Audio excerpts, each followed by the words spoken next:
Dala! So welcome. Today we're going to be talking about the Orishas. This is kind of a follow-up to address some of the comments I've gotten from my video on the tarot deck of the Orishas. I'll try to link it up somewhere here. And simply for me to just have a kind of an open, honest conversation. I think some of the comments and some of the discussion I've had around that video, which is basically to me a video showing that the Orishas have a source. They come from a specific culture. They were not just like brought up in a vacuum somewhere. It comes from a specific African culture, from Nigeria, from the people of the Yoruba tribe.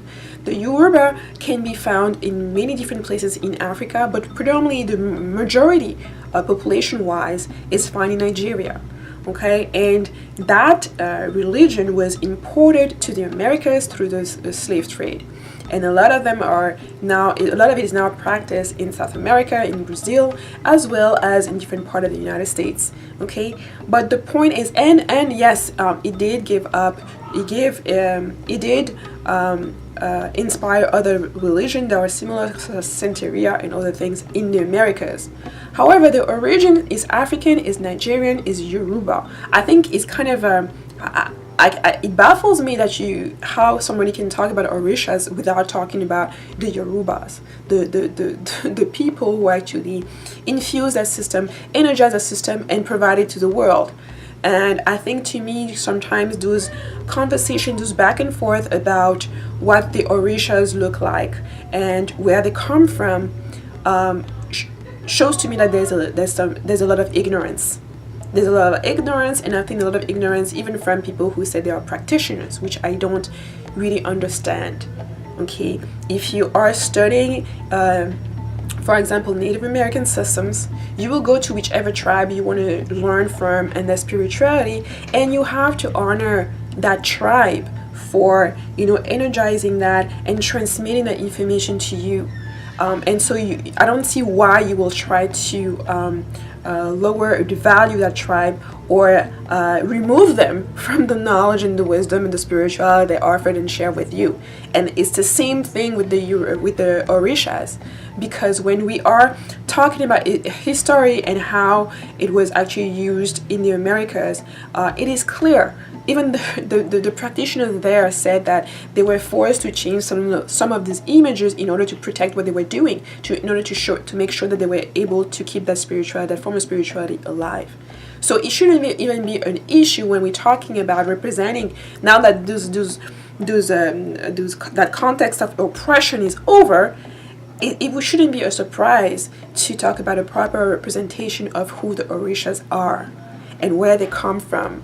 It baffles me sometimes that to meet people who are saying that they're practicing and working with the Orishas, but yet don't know where they come from. They come from Africa. They come from people who are melanated, people who are dark skinned. And I think that shouldn't be a taboo to say that. That shouldn't be a taboo to accept that. And one of the portion that I was talking about in that video was that the representation in the video is misleading for several reasons, and one of them is simply because the box appeared to be melanated, talking about the Orishas, and you kind of have the assumption that, oh wow, this is actually a deck talking about the Yorubas and leading you to actually part of the origin, especially that now we don't have that oppression anymore, while in fact it is not.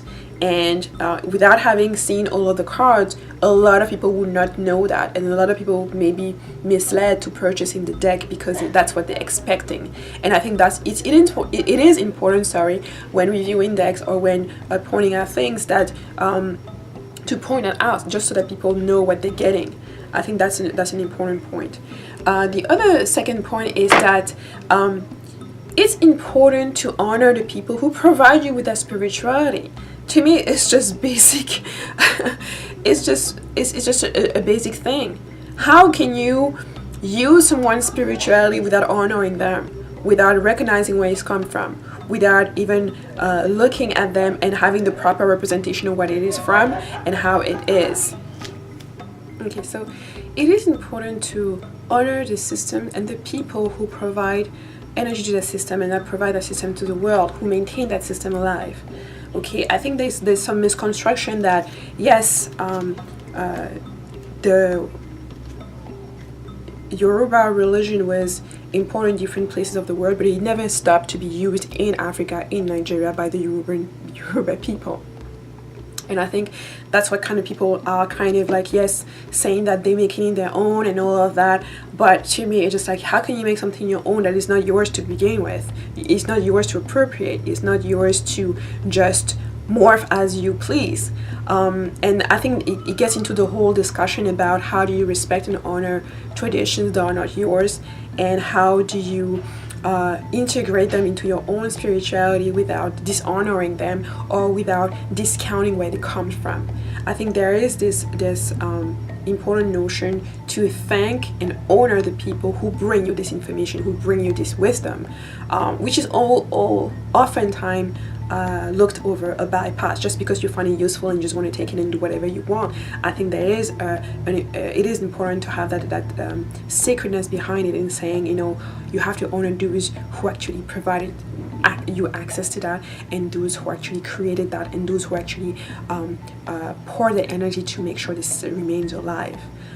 So it shouldn't be insulting to you to know what the Orishas actually look like. And I don't even see the place of debating what they look like and refusing blatantly to acknowledge that. My video was not to create some kind of division or anything like that. To me, it's kind of like when you are looking into different system, and African system in particular, you have to realize that yes, African people are melanated. And there's nothing wrong with that. There's nothing, you shouldn't feel offended just because I'm telling you that they are melanated. It should be a common sense to you to see that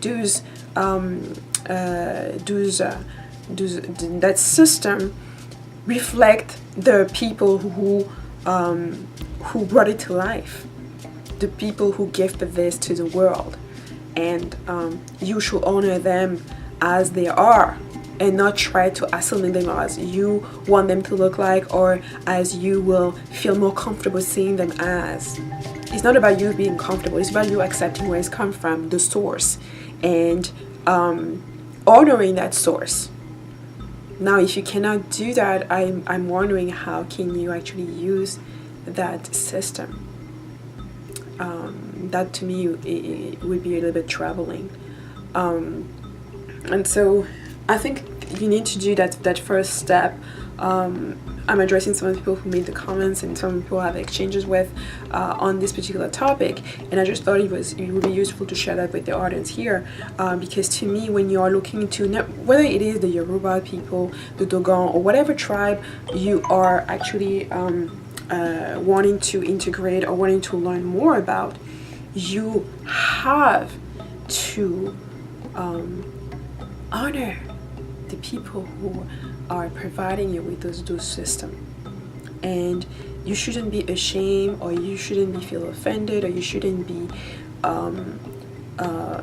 feel attacked in any form of way, in any form, shapes, or ways when you are being told what they look like, or when you are confronted with what they actually look like or where they come from.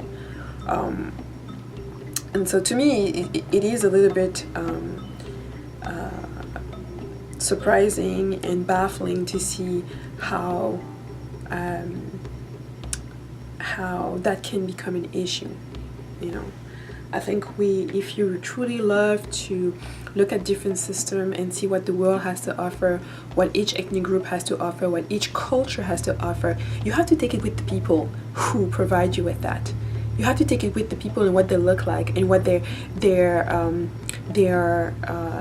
source of energy that they're sharing with the world. You can't just take what they're providing and erase them from that. Especially if you call yourself a practitioner. Especially if you call yourself a divided practitioner. I think that's just a food for thought.